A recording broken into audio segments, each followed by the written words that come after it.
మాతృదేవోభవ. నేను మీ డాక్టర్ శ్రీధర్. నా నెంబర్ 9295909819.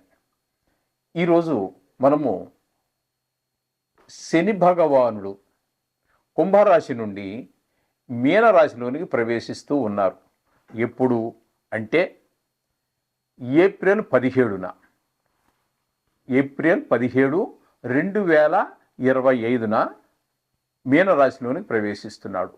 ఈ ప్రవేశం ద్వారా, ఈ చలనం ద్వారా, శని భగవాన్ యొక్క చలనం ద్వారా ఏ రాశుల వారికి శుభ ఫలితాలు ఉంటాయి, ఏ రాశుల వారికి అశుభ ఫలితాలు ఉంటాయి అనేటటువంటిది సశాస్త్రీయంగా మనం తెలుసుకునేటటువంటి ప్రయత్నం చేద్దాం.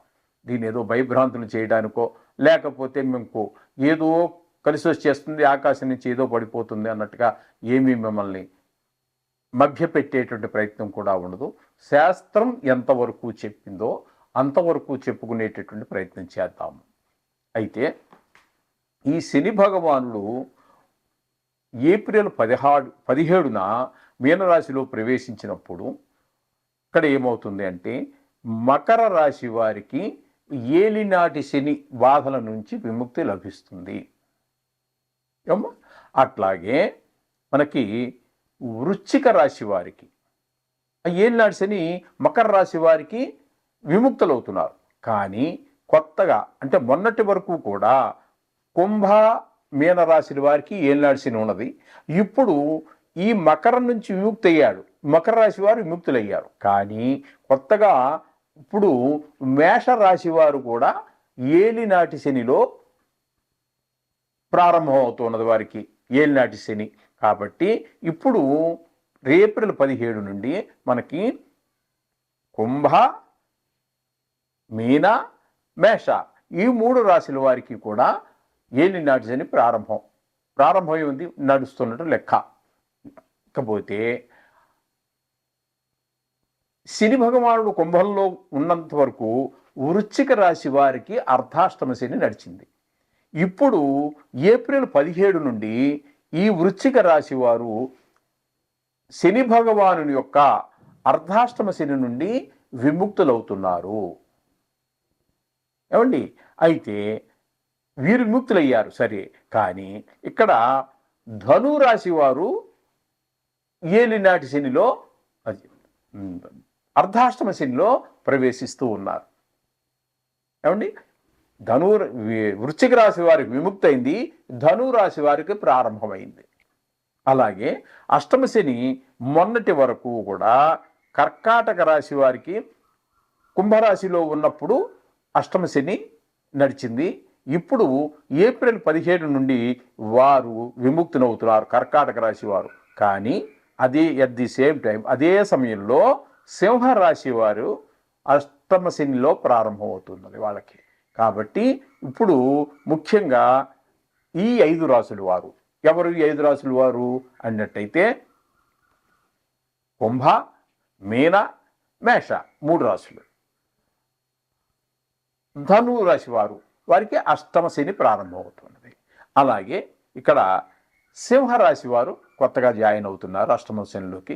కాబట్టి ఈ 5 రాశుల వారు కూడా శని బాధలకి కావలసిన బాధల్ని అనుభవించవలసినటువంటి వారే.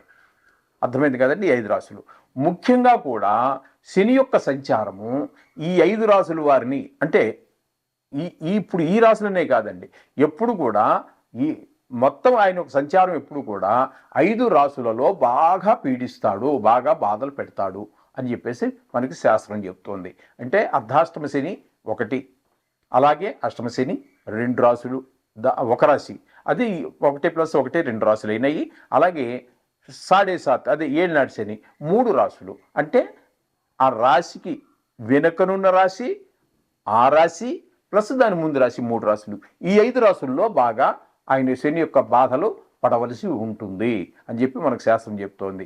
ఇకపోతే ఆయన ఎవరికి మంచి చేస్తాడు, ఏ విధంగా ఆయన మంచి చేస్తాడు, ఎవరెవరికి చేస్తాడు అన్నట్టయితే ఏ రాశి అయితే ఉన్నదో ఆ రాశి వాళ్ళకి తృతీయ స్థానంలో ఉన్నటువంటి వాళ్ళు తృతీయ స్థానంలో ఉన్నటువంటి వారికి శని భగవానుడు అత్యంత శుభప్రదమైనటువంటి ఫలితాన్ని ఇస్తాడు. అట్లాగే శని భగవానుడు 6వ స్థానంలో, అంటే ఇప్పుడు 3వ స్థానం గురించి మనం సుఫలితాలు ఇస్తాడని చెప్పుకున్నాం కదా. ఆ 3వ స్థానం ఏ స్థానం వారికి అన్నట్టయితే మకర రాశి వారికి 3వ స్థానంలో 17 నుంచి వెళ్తున్నాడు. కాబట్టి మకర రాశి వారికి మొన్నటి వరకు ఏళ్ళాడి శని ప్రారంభం చేసినప్పటికీ ఇప్పుడు వారు ఈ 3వ స్థానంలో ఆయన ఇచ్చేటువంటి సుఫలితాన్ని 2.5 సంవత్సరాల పాటు వారు అనుభవిస్తారు. అలాగే 6వ స్థానంలో వారికి కూడా చాలా శుభప్రదమైనటువంటి ఫలితాలు ఇస్తాడు. ఆ 6వ స్థానం ఎవరిది అన్నట్టయితే తులారాశి వారికి. అది తులారాశి వారికి శని భగవానుడు మీనరాశి 6వ స్థానం అవుతోంది. కాబట్టి ఈ 6వ స్థానంలో ఈ తులారాశి వారికి అత్యంత శుభప్రదమైనటువంటి ఫలితాలన్నీ కూడా తులారాశి వారికి ఇస్తాడు. అట్లాగే ఇకపోతే 11వ స్థానం, 11వ స్థానంలో వారికి ఎవరు 11వ స్థానానికి అవుతారు అన్నట్టయితే ఇక్కడ మనం చెప్పుకోవాల్సి వస్తే ఇక్కడ మనకి వృషభ రాశిని మనం పరిగణలో తీసుకోవాలి. వృషభ రాశి వారికి ఇప్పుడు ఏకాదశంలో, అంటే ఏప్రిల్ 17 నుండి ఏకాదశంలో ప్రవేశం చేస్తున్నారు. కాబట్టి వృషభ రాశి వారికి కూడా శని భగవానుడు చాలా శుభాలు, ఇప్పుడు ఏదో కొన్ని నైసర్గిక శుభగ్రహాలే శుభాలు కలిగిస్తాయి, నైసర్గిక పాపగ్రహాలు అశుభ ఫలితాలు ఇస్తాయి అనేటటువంటి మాట తప్పండి. వారు ఉన్న స్థానాన్ని బట్టి వస్తూ ఉంటాయి. గురువు అత్యంత శుభప్రదమైనటువంటి గురువు తగిన స్థానంలో ఉన్నప్పుడు ఎంత శుభ ఫలితాలు ఇస్తారో, ఈ అశుభ ఫలితాలు కూడా ఆ గురునికి ఏమాత్రము, శుక్రునికి ఏమాత్రము, బుధునికి ఏమాత్రము తీసిపోయినటువంటి సుఫలితాన్ని కూడా వారు ఉన్నటువంటి స్థానాన్ని బట్టి ఫలితాలు ఇస్తూ ఉంటారు. కాబట్టి ఇప్పుడు ఈ ముగ్గురికి, ఏ ముగ్గురికి అన్నట్టయితే వృషభ రాశి వారికి, తులారాశి వారికి, మకర రాశి వారికి అత్యంత శుభప్రదమైనటువంటి ఫలితాలన్నింటినీ కూడా శని భగవానుడు అందించబోతున్నాడు. ఇక మిగతావన్నింటిలో కూడా శుభ అశుభాలు ఉంటాయి. అయితే అంత మిగతా ఇప్పుడు మనం చెప్పుకున్నటువంటి సాడేసాత్విక, అంటే 7.5 సంవత్సరాలకు సంబంధించినటువంటి 3 రాసులు, అర్ధాష్టమ అష్టమ కాకుండా అవి 5 రాసులు, శుభఫలితాలు ఇచ్చేట 3 రాసులు పోగా ఇక మిగతా 4 రాసులు ఉంటాయి. ఆ రాసులు వాళ్ళకి శుభ అశుభ ఫలితాలు, లేకపోతే చూసి చూడనట్లుగాను అన్నట్టుగా ఉంటుంది ఫలితాలన్నీ కూడా ఈ శని భగవాన్ యొక్క ప్రభావం వల్ల. ఈ విధమైన ఫలితాలన్నీ కూడా మనం శని గురించి ఎప్పుడు ఎక్కడ చెప్పుకున్నా కూడా ఈ ఫలితాలు మనం చెప్పుకోవాలి. అయితే ఇప్పుడు మనము ఒక్కొక్క రాశి గురించి వివరంగా చెప్పుకుందాం. మిథున రాశి వారికి శని భగవానుడు 10వ స్థానంలో సంచారం చేస్తున్నారు. 10వ స్థానం అంటే వృత్తికి సంబంధించినటువంటిది. మీరు ఏ వృత్తి చేస్తూ ఉంటారు? ఒకరు గవర్నమెంట్ చేయొచ్చు, ఒకరు ప్రైవేట్ చేయొచ్చు, ఒకరు సంగీతంలో వృత్తిగా ఎంచుకోవచ్చు. అనేక రకాల వృత్తులు ఉన్నాయి కదండి. ఆ వృత్తుల్లో ఏ వృత్తి ఎంచుకున్నా ఎవరో ప్రతివారు ఏదో వృత్తి చేస్తూ ఉంటారు. అంటే కొంతమందిని ఇంకా మరి మీరు ఆదర్శంగా చూపిస్తాను, మా ఊళ్ళో ఒకడు ఏ పని చేయడు అంటే వాళ్ళకి గ్రహాల యొక్క స్థితి ఎలా ఉంటుందంటే ఏ పని చేయలేడు, చెయ్యలేకపోవటం వేరు, చెయ్యగలిగి ఉండి చేయకపోవటం వేరు. ఆ విధమైనటువంటి గ్రహ సంచారం వల్ల అక్కడ ఆ విధమైనటువంటి పరిస్థితులు ఏర్పడుతూ ఉంటాయి. వారి గురించి మనకు అక్కర్లేదు. కానీ ఏదో పని చేసేటటువంటి వారి గురించి మాత్రం ఇక్కడ 10వ స్థానంలో సంచారం, శని యొక్క సంచారం ఏ విధమైన ఫలితాలు ఇస్తున్నాయి అనేది మనకి శాస్త్రకారులు చెప్పినటువంటిది ఏంటంటే, వ్యాకులం శోక సంతాప పాపముద్యోగ విఘ్నకం కృష్యాది సర్వ విఘ్నంచ దశమస్తే భవేచ్చనో అని చెప్పేసి మనకు శాస్త్రం చెబుతోంది. శని గనక 10వ స్థానంలో కనుక ఉన్నట్టయితే, దశమస్తే అంటే దశమంలో కనుక ఉన్నట్టయితే, శని కనుక ఉన్నట్టయితే అక్కడ వచ్చేటువంటి ఫలితం ఏ విధంగా ఉంటుందంటే వ్యాకులం విచారం,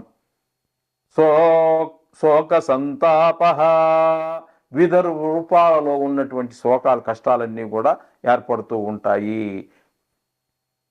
పాపకార్యాలు చెయ్యటము, అలాగే చేయి వృత్తులలో చాలా చికాకులు ఏర్పడుతూ ఉంటాయి.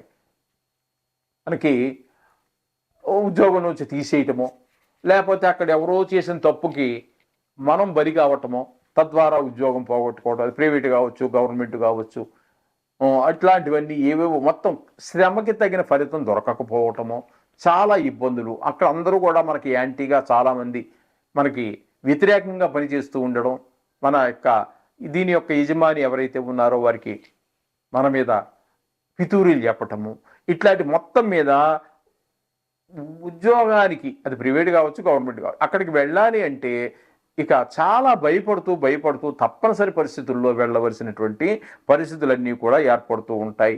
ఉద్యోగ విషయంలో, వ్యాపారం పెట్టాము, ముందుకు వెళ్ళదు.